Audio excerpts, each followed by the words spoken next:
रंजन भाई तू अगुता कहे जाता रहो तो अगुता के ओट के पट लागत रहो बोले तोरे पर लेकिन ध्यान दे हमर गुरुजी कहिले कि ओट के पट बोल पगलाए के लक्षण ओट के पट बोल पगलाए के लक्षण आमो से बेसी खर्चा कइल बिलाए के लक्षण हो ज्यादा नशा के सेवन कइल ऊपर जाए के लक्षण हो अपना से बरियार से अजराई चौक पर पिटाए के लक्षण वो तो बुझा तरह जामे लगे आवाज बाना जितने भज बचाएं टाइम काटे लोग के नजर में हम हीरो बन जाए जितना फालतू बोलत रहे पहले का राउंड में इनके गलती हम क्षमा करनी हो पढ़ले बा फिर दूसरा राउंड में दोहरा देले अब हमरे के केहू रोकी ना अब तू अपना बारे में बुझे के हो ध्यान दो रंजन भाई तू बुझे तरह कि हमरा से जानकार हमरा से व्यासगिरी में केहू बेसी नहीं है तो धरती पर बड़का बूढ़ बाणे बुझे तरह लेकिन खाली म्यूजिक की बात जाए तो तारे के टाइम के रोकल जाता कि टाइम तो हर बेसी होता तो कौन बात के कलाकार हो जे हम के बोले बा ओला के कहनी है कि आधा घंटा टाइम बांट कर वो सब निकाल ले तो आधा घंटा का होता रहो तारे तो बोले तो माइक में तो माइक छोड़बो ना तू बाल अपना मर्जी को बोझ में बोलता चले पिटाले ना तले माइक ना छोड़े ले हेलो नेपाल परसा जिले में कदो हमारे लोग मारे पड़ गए हैं अरे इने को जो हम रहनी हो या हम ना रहती तो दे कौन सी स्तर व्यवस्था भई होना ना कौन दोबारा 30 मिनट से बेसी जे गाई जूता चला दे होगा चलाइए ये 30 वाले ये 30 मिनट से बेसी गई सातों विद्यानाश हो जाए तारा लोग तो आवाज बाना तू दोलिए का टाइम कट भज बचोई बट चला गुड़िया खड़ा हो जा अरे वो डांसर लाइन में बुझा तो शब्द भी हिला के 20 और ही हो गया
लोग दीवाना हो जाए हां पर एगो नचनिया हंसो कर लिए बुझाता है मोची है तो जूता में पॉलिश कोई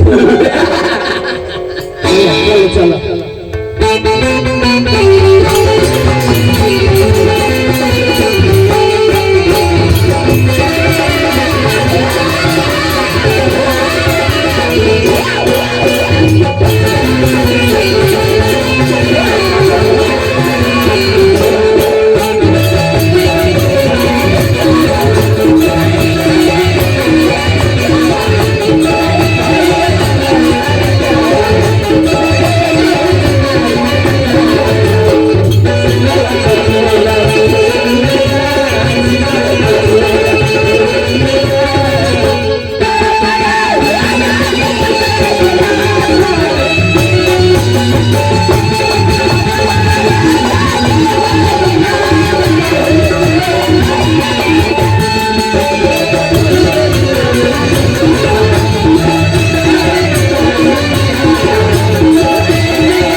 के दिलवा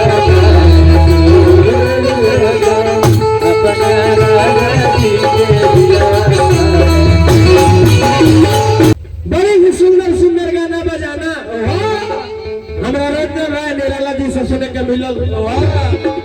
हम इनका के फालतू नहीं बोल सकत ना, काहे कि उ संस्कार हमरा नहीं के मिलल। एक कहत रे कि ये सब के देवता मानता रहो, एक आदमी के ढकेल के भगावता रहो, देवता लेके रहले हैं। अब बताई चाचा जी, हम वंदना ना बोल रहे। वाह, कलाकार कौन? वंदना से पहले अभद्र कौन गाना गा दे उ कलाकार हो। पहले अपना इष्ट देवता के ना गो रही हो। तो बताइयो गाँव लुचित रहला हमरा मंच पर, अगल बगल माई बहन सब बैठल बैठे। अब इन वंदना ले हमरा कइले रहनी हो। आई कहता रे तू फालतू ब्यास बाड़ो, छपरा में रहत तो 50 दूर तक तरह के लोग मरले रहे। तू निमन बोल हो, निमन बोल हो। एक मतलब ई छपरा में जाले तब 10 जूता खा के आले रहो। अच्छा ये बताओ, वंदना से पहले हम गा देते तो लोग हमरे के का कोई अच्छा तू ही हमरे के छोड़ दो क्या करतो। अच्छा उहे की उहे रहा हो। अब तार बुद्धि फरोस्ट बा दारू पी के, तो में हमार कमी बा। अब तारे को हम उल्टा में 100 जूता मारी तो लोग का कही। क्या कही तू छपरा के बात करता रहो, हम यही जाता के 100 जूता मारो। वो कीन के मारे 10 बेर गिने में एक बेर ध्यान दो। भाई खटा का तू बड़ी भद्र बोलता है। आन्हर का जनता की साँझ हो कि भोर हो,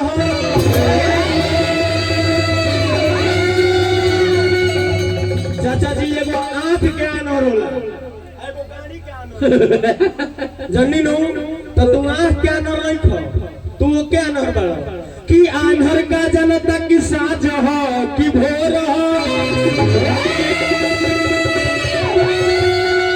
छुअला से का जानी कि करिया हो कि गोर हो, रंजन निराला अभियो से अपना लाज के बचा लो।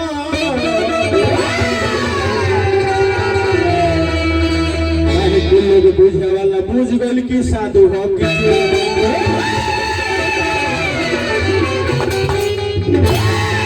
चाचा जी आखड़ा के मजा बिछाने में ना मिली, आखड़ा के मजा बिछाने में ना मिली, गंदा के मजा फुलाने में ना मिली। फूल तो सब फूला हो, लेकिन है गुलाब के मजा रंजन निराला तारा जी सब टुकड़ा होता है। बनता बनता बिगड़ गइल बाड़ो, खेतर बाड़ो ऐसे और गइल बाड़ो, ऊपर से चिकन चगल लागत रहो, भीतर भीतर सर गइल बाड़ो। लेकिन है सीसी खाली चनक जाइबो, पास खाली पनक जाइबो, वाना रे लाई रेलन के घरे जाते जाते सर जाइबो। अरे जब ई समझ नहीं आता हे लोग बहुत दशा होई है दादा। आई बलराम भैया की ओर से बड़ी बड़ी हाजिरी, 10 रुपए मिला है उसको, आधा घंटा से बेसी गए हैं, 10 रुपए तुमको नहीं मिलेगा। ब्यास बनता है बहुत भाई बुलाता है। तारा जैसे ब्यास लोग के दूसरे के हे बागली में, दूसरे के हे बागली में लेके घुमाई ले।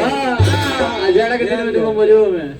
अरे जब ई सनक दे तो यही में केहू सम पापड़ी बेची, केहू मुरब्बा बेची, केहू कहीं हर एक माल ले लीजिए 10 रुपया। हाँ बहुत भाई बेचिए खड़े पुर गए 100 रुपया। कहता है कि तेरा से रेट में वेट में हम ज्यादा होई, तेरा से बेसी इनकम बा हमारा। तू 10,000 का मोबाइल चलाओ तो 2 रुपए बेची का मोबाइल देख लो। किलो तो आई हमरा दिनेश भैया और अजय चौधरी जी, दिनेश चौधरी जी अजय चौधरी जी की ओर से 100 रुपया मिलल। भगवान पैसा ले लो। गुड्डू भैया जी उमा टोला, वाह वाह। गुड्डू भैया अभी नहीं किए बात भइल हमरा। अच्छा आ गइल चले चले भैया की ओर से बड़ी बड़ी हाजिरी। नौमरी तरह मिल जाइए नौमरी लायक नहीं खो, तू खुदरो लायक नहीं खो, तू खुद रह पड़ो। ये कैसन इज्जती प्यास वाले इनका तो खुद मैच छोड़ के चल जाए चाहिए। गावत रही या पैसा मिलता हमारा। अरे अरे ई गावत अरे इस में कबूस में, माघ में कपूस में। अब बताइए कौन पागल ब्याह से जी के बाल दुइये शब्द से बनल बा, नाक दुइये शब्द से, पेट पीठ मुंह दांत नाक सब दू शब्द से बनल बा। सब कहत रहे कि तू गौरी दू शब्द से बनल बा, ब्याह से बताई है। बता दी सब लोग चल जाता ना भोर में बता देता तबला वाला तरह के बताइए। अगर तो कहो तो हमें बता दी। जा बता दो, उनका कानों में बता दो। साहब पहले खत्म ब्याज तक लो बढ़ जा। ए भैया भोजन गाना हो। कदम अपना के तार भोजन पर ध्यान हम न दिले। अरे वो अपने के पहचानी। पहले रुआ अपने के पहचान। इन लोग पूछलो सो जे अक्षर के कौन सामान बनल बा ना की गोड़े इनका मारित ना बूटी बूटी काट के बोरा में कस के हाईवे पे धो दी तोरो काई किचरा के मर जाए। चाचा जी हमरा बात पर ही ध्यान ना देला हमन इनके बतियाई कहलो हमन की दू गो देवता लोग के पूजा चारों युग में भइल बा। एगो गणेश जी के एगो हनुमान जी के। तो गणेश जी के प्रमाणित बा चारों युग में बनी गणेश जी। हां पैसा ले लेना आई चन्नपुर काने टोला अर्जुन जी बेंजू वाला के गांव से बानी। आई वहां गौर से बड़ी बड़ी हाजिरी भगवान के कृपा बनल होते इन दुगुना रात गुना होत रहे। यही लोग ले गौरी सट्टा कलो रंजन भाई के कजिया के पहले खेल दिन जी है ना दू गौरी बड़े का मनी। अच्छा ये बताइए चाचा जी हमारे गांव तो लगभग 15 वर्ष हो गए। 30 साल से गावे 30 साल से ऊपर हो गए। 30 इनके उम्र देखो आधार कार्ड लेके तो इनके उम्र होता 45 वर्ष। अपन बाबू से जे वास्तव में हम लोगों को पता होता नहीं, लेकिन अभी तक ले इनके मूली पर मऊ ना चढ़ो। लेकिन ध्यान दो तार बियाह सेट कर देल बनी। अरे ई बाण सुनो, ई बाण मुई है बाण। इनके बियाह हम सेट कर देल बनी। नाम तनी दहेज में काथी काथी बा? काठी 85,000 रुपया। 85,000 रुपया। हाड़ी सेट बर्तन, कफन सेट कपड़ा। इनके बारात जाई धारा पुल के नीचे। आए गौरी 10-12 हाथ के लकड़ी दे दी हो खोले वाला नाव चलावे खातिर। 70 लोग खत्म। तका नया मैटर सुनाओ नया। कहां तर की तर लगे नियमन बात नहीं है। बात के कर बात कुछ आज में जहान में बा। पतिया से उच्च को नीच भी कहाला। पतिया हो रंजन निराला कहीं कहीं पान भी खिया देला। अब पतिया हो कहीं कहीं लात भी खिलावे। ध्यान दो बात के बारे में कहता रहो। जौन हम शब्द बोल देले बानी आ जौन गा देले बानी सात जन्म धर्म तरह बस के बात नहीं है। ध्यान दो जितना तू गरज के बोलत रहता गरज के बोल दिया देगा ढोलिए उठा जाए। ओआरएस पिए को चाचा जी अपनी भजन पर ध्यान देने को भजन गायब आई के कहानी थनी कोशिश करम बढ़ावे के हम। ए महाराज भजन के भाव बकी जाने बड़ा हमनी के माई के पेट में रहिला सब। माई के पेट प्रकार के नरक हवे और माई के पेट में जब जीवात्मा तैयार हो जाले तब परमात्मा आके जीवात्मा के माई के पेट में उल्टे टांग दिले। जब जीवात्मा के लागेला कष्ट होखे तब जीवात्मा परमात्मा के बुलावे कि हे परमात्मा जल्दी से नरक से बाहर निकाली। परमात्मा पूछनी कि जइबे दुनिया में तो का करबो तब जीवात्मा भक्ति कबूल करले कि हे भगवान राउर जाके भजन करो भक्ति करो। लेकिन ऐ जना होते हमनी के भुला जानी सब। बचपन खेले कूदे में बीत जाला। जवानी मौज मस्ती कमाई खाने में बीत जाला। आ जब बुढ़ापा आवेला ता टूट जाला चाम झूल जाला ओकरा लोग कहला कि हे राम अब तू ही बारो। ई मोह माया के दुनिया में आके हमनी के हजुरा दानी सब। बड़ी सुंदर एगो नया गीत ले तनी बोल दे भैया कि का देखला ऐसे हंस के जान ले बका कोला में कस के अरे प्यारे में पागल जानी पागल रहे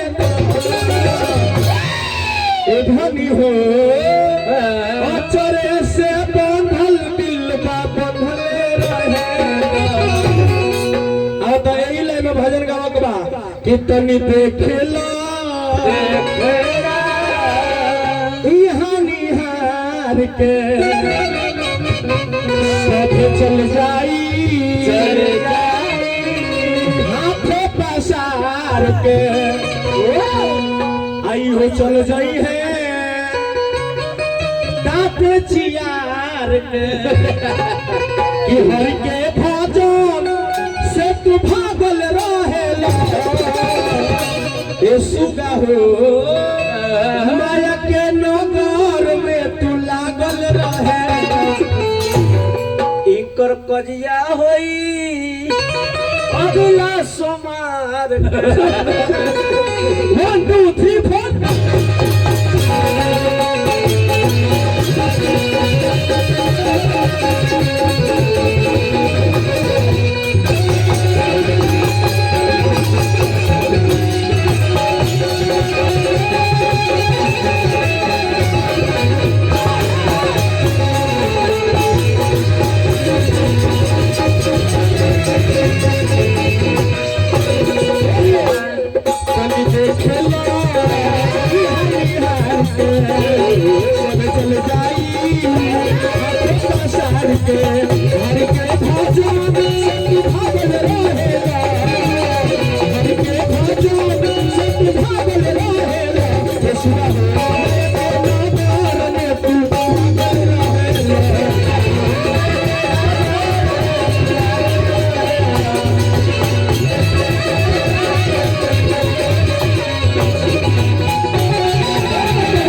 एगो उनको नचनिए में बुझाता जे बिरनी कटले भी लाइन धोले रुको जानता नहीं भैया हेलो ए रंजन भाई ए हने ताना हो हो गया था ना सुते लो मरते अरे एक दिन तो ऐसा सुन एक दिन इहो होशियारी है हमार नचनिया भैया तो देखो उम्र के हिसाब से नचनिया लेके चल जाला वो नाचे वाला नहीं थे नचनिया ही हो एक कलाकार ही हो देखो उम्र नया बा एकदम हम ही खरिया नहीं सन तो बुझाता हीरो हीरोइन के भाव लगता हीरोइन खिसियाइल भी है हीरो बनवता खिसिया हंसतिया है कुछ टंगले बनी का तारा ई कथी का रखिया मारा भइल बा अच्छा विजेता खातिर हो अब कोई केहू विजेता ना हो के आंखें बंद कइले आंखें बंद हो जाए उनके तक का कहि जाई यही से भी आलू के कफन की नहीं थाना पूर्ण चला अरे पोपो के चल इहो होशियारी हो तू 10 लाख मरवा चाहे 10 को करिएगा चाहे 10 को बात बोलबो आंखें ना खोलिए तुमका लाज थोड़ी लगे जाता है ना चलिए आगे खड़िया दिया भाव का लगता भैया जानता रहो कि ना जियब तोहरा बिना आज बुझाई सच सच बात हर रमगन कनाई हम ना जियब तोहरा आज बुझाई बुझाता लड़का लड़की के प्रेम हो एगो उनको नचनिए खड़ी आती है तो जनता नहीं कौन भाव लगता भाई पैसा ले ली बियाजी पैसा ले ली ना रोने ले तो का नाम हो बाबू के ना सोची के बाद हमार रुआ खड़ी आई अच्छा अभिनंदन कुमार उर्फ अनमोल हमारा महेंद्र स्वर्गीय महेंद्र मल्ला जी के नाती माने बाबू आई बाबू को ओर से बड़ी बड़ी हाजिरी 101 रुपए का हाजिरी भगवान के कृपा बन रहू अभी तक ले 10 रुपए इनके बहानी ना भइल लेकिन हम रवा समझ से कहब कम से कम इनके बहानी करा दिलो कम से कम इनका 68 रुपए दे दी एक रात बहानी करा दिलो कैसे आई इनके नचनिया खड़ा होती या तो जनता ने कौन भाव लगता हम बता दी हां बुझाता जे तड़कुल के गाछ पर लभनी बढ़ाइल बा लेकिन ताड़ी चुवत नहीं तनी देखला निहार के सब चल जाई आंखों का सार के हम पे भाजो तू भागल रहेला हम पे भाजो तू भागल रहेला के नगर में तू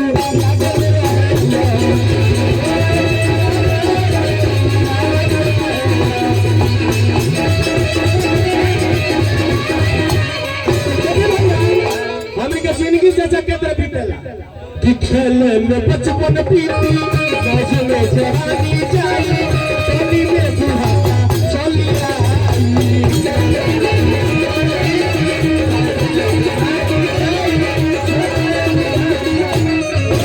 हमनी के खेले में बचपन बीत जाला जवानी जब होला तो मौज मस्ती कमाए खाए में बीत जाला आ जो बुढ़ापा वाला दांत टूट जाला जाम झूल जाला देह के लागेला कष्ट होके ओ बरे लोग कहला कि हे राम अब तू ही बाड़ो का जवानी में भगवान ना रहले तो बुढ़ापा में काहे लेता नहीं आ बुढ़ापा में भजन ना होई कबो दांत टूट जाई कहे में राम हवा लीकेज को जाए मुंह से निकली ला रंजन भाई व्यास बड़े नु आ जामो बड़ी खटे ले बुढ़ा जो यहाँ दांत टूट जाई लोग कही कि तनी चले के बाद जाम खावे तो जाके केतर गई होले लाम लाम होले होले आ होले कतना कतना होले ऐसे जवानी में तले भजन करो ऐसे खेले में बचपन बीती आज में जवानी जाई कभी में बुढ़ापा चली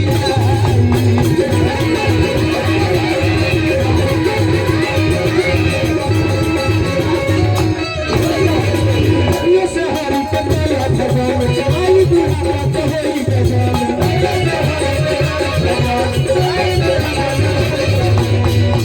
नाचा ऑर्केस्ट्रा या तुम पागल रहेला नाचा ऑर्केस्ट्रा या तुम पागल रहेला ये सुना हो अरे माया के नगर में तू लागल रहे अब तो नहीं हने आवो हम नचनी हो चाचा तो कहत रहे कि तुम मौगा बाड़ा हम कहिले कि मौगा जब कन केकरा कहल जाला मरद आदमी के कह देम की तरह मौगा के रोल करे के त मरद आदमी मौगा के रोल कर लेकिन मौगा से कह देम कि मरद के रोल करे के त मौगा से मरद के रोल अरे खूब करत कहलू है चाचा अरे ब्यास तरह से होई अरे ब्यास खूब करत करो तो दई है तो दे तरीका कहे ना मोरा बाल बच्चा ना मोरा मोरो हम ही न जाने के जनता के तोरो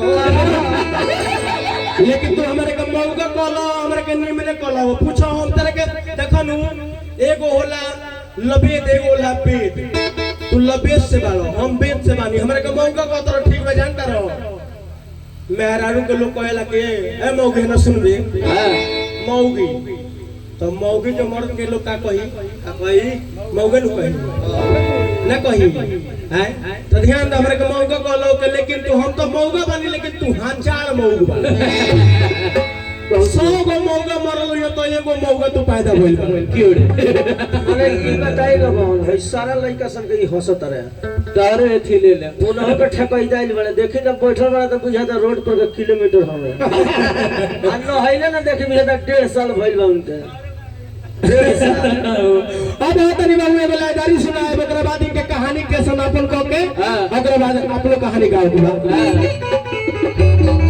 अरे गोड़ लगता नहीं रे भौजी चाचा जी देखिनु अरे ओसन बैठल बनी हो चाचा जी के दिखाओ अरे ओसन हमनी के खेती है किसान जब जाला अपना खेत का हां आ देखला कि हमार फसल हरा भरा बा तो मियाज खुश रहेला बढ़ले बा अब रउआ सबन बैठल बनी रउआ सबन हमनी के खेती बनी आ रउआ सबन के चेहरा पर हंसी ना होके तो हमनी के कलाकारी कोइले फायदा खेत में खाली डायरिया खूब फिट टाइम पर पानी पटावले की खेत है साली मुरझाई लोग है हां मजा नहीं तो ध्यान दो तू का बता रहा एगो लोग के चेहरा पर हंसी नहीं करो आ देखो हम गए हम जन मनोरंजन खातिर आइल बनी आ तू वेद लीलही वाला हम वेद पढ़ई बनी तब वो गावे लगाओ तर सो जब चोय चोय पोय पोय गाओ तर सो 5 लाख लेता हमनी का 10,000 में केहू नहीं के पूछो आगे हो जाता एकरा से ना ना ई करे के लोग 150 में पूछ देला एकरा से बढ़िया लोग भागवत ना करा दी ठीक करे से आओ तनी लेदारी सुना तनी भाई लोग हमर बैठल बा अदर भाई एकरा बाद लेदारी एकरा बाद तार का कहानी का के तरह के दे दे कि आओ गाओ अवे नचनिया के रहो ना नीचे उतर के घूमती है तेरा उसका पर ओकरा हो गेल बंदी ना है जालिम लोग से लगाओ जालिम लोग अरे मागो रे मागो अरे मागो रे मागो जल्दी उल्टो पोटी कथो बोलबे ना उल्टो पुल्टो ना बोलबे আমি তোরা দূর दे अरे अरे काहे बोले रे आ गई तो चल गई तो लाई लो कब खाइलो ओखन की करे से खरा तक चुप कर बसो एगो औरत के पति प्रदेश बारे पति औरतिया एक दिन अपना राजा जी के लगे फोन करत दिया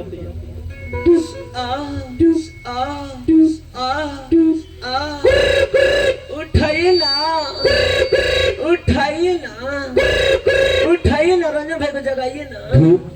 हेलो हेलो ये जीरो के बोलता नहीं यात्री बंधु कृपया ध्यान दें, जो गाड़ी गोरखपुर से चलकर पनियावा को आने वाली थी, 2 चक्का पंचर हो जाने के कारण 9 महीने की देरी से आने की संभावना है। अरे तो स्टेशन पर लाग गइल बुझाता तोर बता टीटी हो गइल बा जो प्रोग्राम में स्तरों के काम लूरना वाला तो कोई का फटल बाजा नहीं पहन ले फिर औरतिया डबल जीरो लगा के फोन करत दिया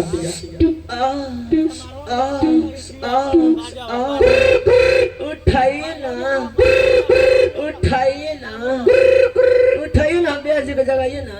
हेलो हेलो ये जीरो के बोलता नहीं हम नेपाल से परवानीपुर आकाश पथ का मनैया बनाया, जिसका नजदीकी डाउन हेले करे 300 रुपया फीस लग रहा है, शनिचर मगर फ्री सेवा। अब लो अरे हमारे घर में क्यों नहीं है अरे तारा घर में क्यों नहीं क्यों नहीं आई ना यही है तुम्हारे पर्दार बड़ा से 4 बजे भोर में उठा रहा तो खूटा में लड़ के गोबर पर गिर जाता रहा। वो अपने गोबर को होई लो की टेक्निक आंख बनवा दो ये लो अपने पर्दार सुन के। अच्छा अरे तो आँखें निकलवा दो, ट्रेन में घूम घूम के भीख मांगी है। अरे गरमा गलती नंबर लागल फिर औरतिया फिर 15 सेकंड में लगा के फोन करत दिया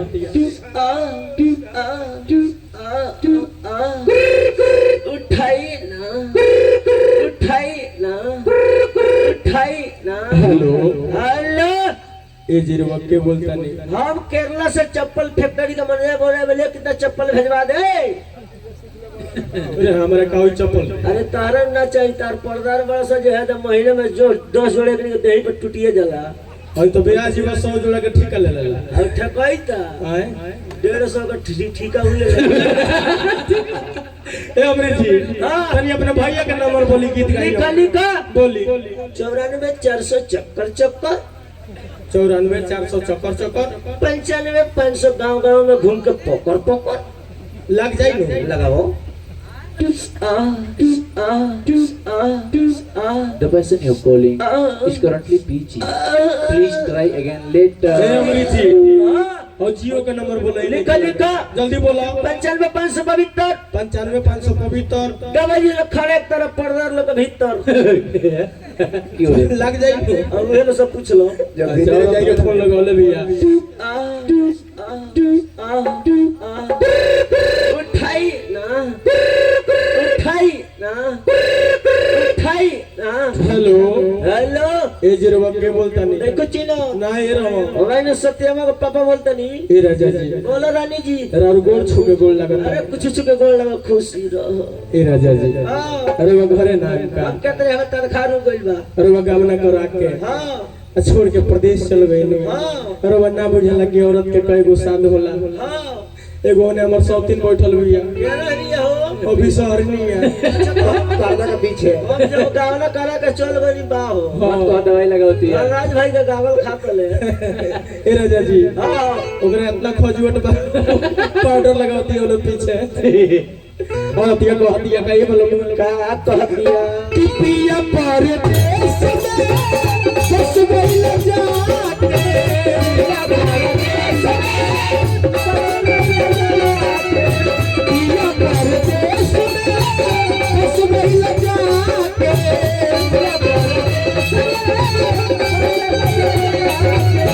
रात दिन याद सतावे कलमा हो ये सजनमा हो रतिया में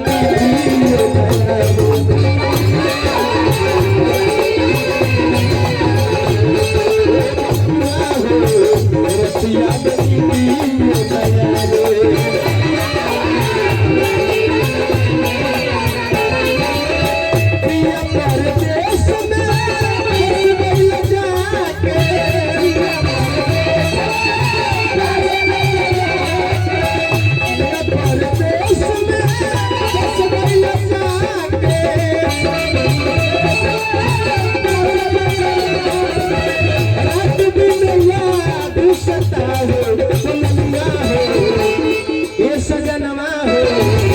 रतिया में नींदियो न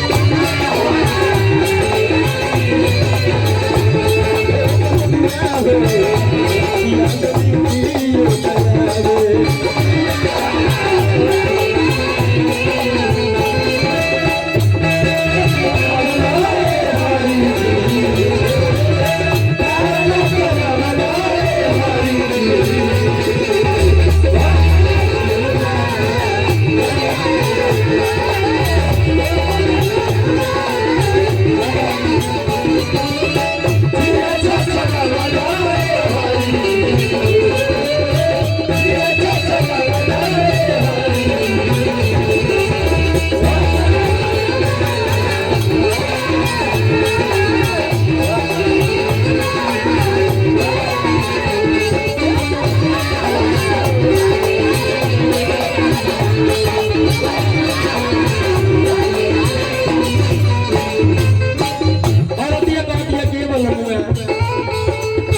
शादी कैलो लबर लबर गावता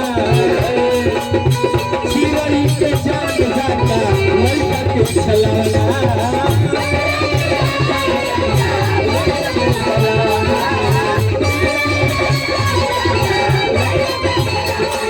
हबर शादी कैलो लबर लबर गावता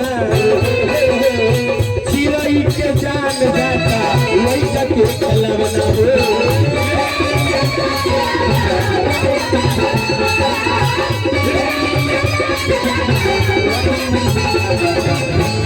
कुछ नहीं भावे याद बढ़िया रे चाचा जी ई प्रोग्राम के दूगो चैनल लागल बा एगो रंजन राय निराला जी चैनल लेके आइल बनी CSG म्यूजिक हमरा चंदन गिरी जी बानी उहाँ के ई प्रोग्राम के पूरा रिकॉर्ड करता नहीं ध्यान से यूट्यूब पर मिले लगी ई प्रोग्राम आज रोसपुर के गांव वाला एगो हमरे चैनल बा नागेंद्र निराला ऑफिशियल दोनों पर रिकॉर्ड होता CSG म्यूजिक के मालिक बनी हमरा चंदन जी रंजन जी के संग रहिले यहाँ से पूछ ली कि जहिया से गावता रे तहिया से एगो गीत इनका लगे चेंजिंग नहीं है आज 10 वर्ष पहले जब गीत गावत रहले दोनों आज गावता रे लेकिन रंजन भाई के कैमरामैन जे बा हमको मोबाइल कौन दाम का रहो हम जौना गांव में जाए अगर महीना में 5 बेर जाए तो अलग अलग गीत बा एको गावल गीत रो सब ना सुनब इतना ना सभी लोग जानता 2 साल हम ही गौल बानी सन ए छठ माई का स्थान पर रोसपुर के गांव में लेकिन अभी तक ले चाचा जी हम जितना प्रोग्राम खेल दिए उतना रंजन निराला जी करत होई है हम आते न हमने के हनुमान जी का आराधना होला हम आते न अपने घरे बुला के हनुमान जी की कहानी लिखवाऊनी इनका के आराधना का के सिखाऊनी वो छोटा आज हमको मंच पे बोल रहा है कि 50 रुपया मारो ये महंगा होगा भाई ऐसा बोल गई लो ध्यान दो इधर एरिया कुछ कह दियो ऐसे रंजन निराला औकात में रहो ओरे ना चल गो पा ओरे ना जाई तो कपा दी औरतिया कहतिया का हबर शादी कैलो लबर लबर गावता चिरई के जान जाता लड़का के छलावना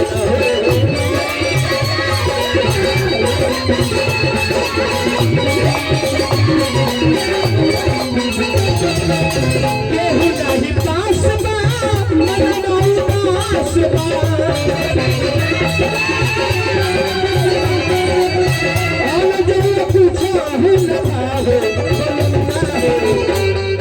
चलो ए सजनवा हो अरे बतिया में